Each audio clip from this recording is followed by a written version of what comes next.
Life in the soil. Soil that teems with life is healthy soil. Organisms from earthworms to microscopic bacteria are one of the best signs of good tilth and fertile soil. They need the same soil condition as plants do to thrive and become numerous.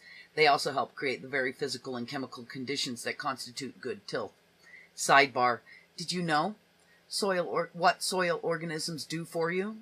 They promote plant growth, improve and stabilize soil structure.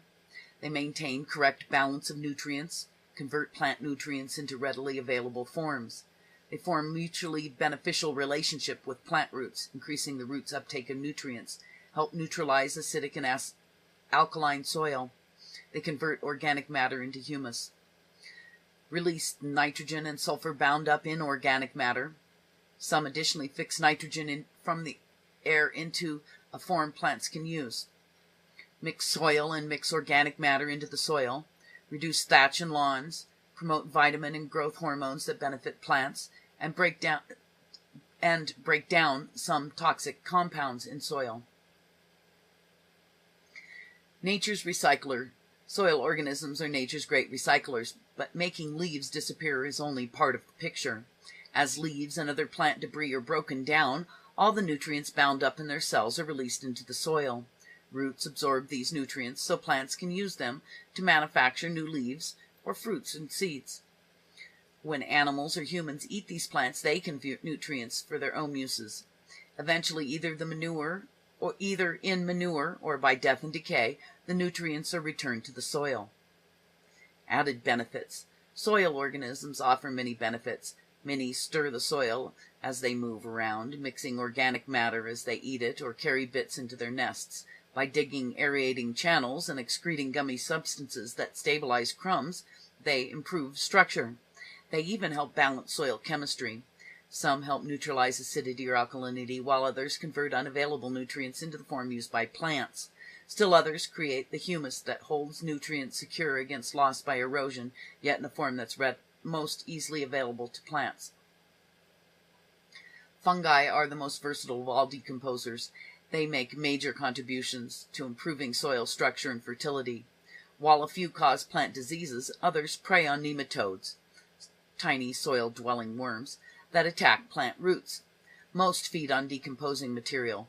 Fungi range from microscopic, single-cell yeasts to larger molds and the familiar toadstools.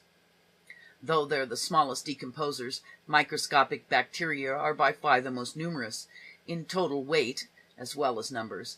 They are very simple life forms consisting of only a single cell, and since they divide in half to reproduce, their numbers can increase or decrease very rapidly. When fresh organic matter is added to the soil, their populations explode, dropping back to lower numbers once the food source shrinks. Encouraging soil life. To enlist the help of soil organisms in creating and maintaining good tilth, create favorable conditions. As these are the same conditions that promote optimal plant growth, you'll be doing your garden a double favor. Improve your soil. The most beneficial types of soil life prefer evenly moist soil that's well aerated and therefore well drained. So start by improving soil texture and structure and ensuring good drainage. In cultivated soils, food is the main limiting factor. That means you'll need to keep soil abundantly supplied with organic matter to feed the soil life. Correct extreme acidity or alkalinity, and keep your soil within a range of 6 to 8 pH. Also, make sure that your soil is well supplied with calcium, as this nutrient is needed by most soil organisms as well as by plants. Use pesticides and fertilizers wisely. Minimize the use of pesticides. Many of these are toxic to soil life as well as to whatever insects you're trying to control. Avoid or over-fertilizing, because an excess of some nutrients will upset the soil's chemical balance, making other nutrients completely unavailable. Test your soil periodically to see which nutrients are actually needed and whether any have built up to excess. Try to minimize the use of concentrated, fast-acting types of fertilizers, especially synthetic sources of nitrogen such as ammonia. Direct contact with ammonia harms earthworms, and very concentrated fertilizers can harm many organisms. Less concentrated fertilizers, those with lower NPK numbers and slow-release formulas, are safer for beneficial soil organisms. Most organic fertilizers are less concentrated. The industrious earthworm. In lawns, have you ever noticed small patches of greener grass near small piles of earthworm casts? They're waste or manure. Earthworms are the best soil improvers. Studies have shown that an increasing number of earthworms in soil is directly related to increased productivity of plants grown in the soil. Sidebar: did you know? Earthworms can swallow and process from 20 to over 200 tons of soil per acre.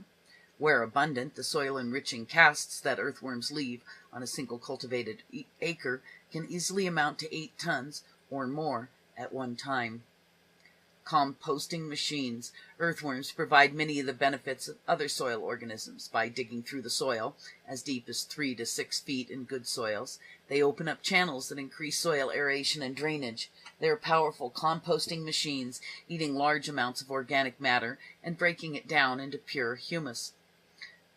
Their digestive system provides both a grinding action and enzymes that break down organic matter, mixing it with soil particles, which they can't help swallowing along with the bits of debris as they move through the soil.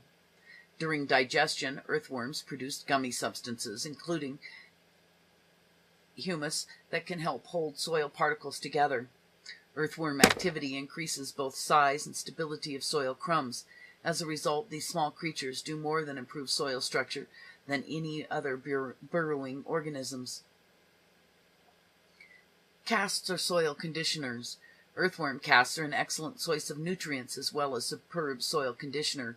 In addition to being rich in humus, casts are rich in forms of nutrients which most easily used by plants, especially nitrogen, phosphorus, potassium, calcium, and magnesium. The casts usually have a higher pH than the surrounding soil, so they help you neutralize acidity. They also increase soil's ability to maintain large usable stores of nutrients. Sidebar: did you know the common large red worms known as night crawlers aren't native to the United States? They were brought here by early colonists, probably in the soil around the roots of fruit trees. They're better adapted to surviving in cultivated soil than many native species of earthworms. As a result, they soon outnumbered native earthworms in cultivated fields and spread quickly across the country wherever soils were cultivated. Native earthworms are still around. They're more numerous in uncultivated soils, such as those under old-growth forests. An earthworm census. Throughout this chapter, the physical benefits of organic matter have been praised. Universal soil improver, it counteracts a difficult texture and ensures good soil structure. It also provides chemical benefits. Examining biological activity in your soil is one way to determine if you've got enough organic matter. Earthworms are the easiest members of the soil biological community to observe. Counting the number of earthworms present in a sample of your soil gives a pretty good idea of its organic matter content and overall health. First, choose a 1-foot square site that is good average of your garden. Dig out the top 6 inches soil and place it in a shallow pan. Count the number of earthworms in the removed soil. To start by pushing all the soil to one end of the pan. Go through the soil bit by bit, moving the soil to the other side of the pan as you count. If you find only 1 or 2 earthworms, your soil needs a lot of help and organic matter. 5 to 9 earthworms means you're getting there, but you still need more organic matter. If you find 10 or more earthworms, you have healthy, biologically active soil. Congratulations. Sidebar: did you know Mary Apoloff, author of the 1982 classic Worms Eat My Garbage, must have fantastic soil? When she did a census of the top 7 inches of a square foot of her garden, she came up with 62 worms of all sizes. That's the equivalent of 2.7 million worms per acre.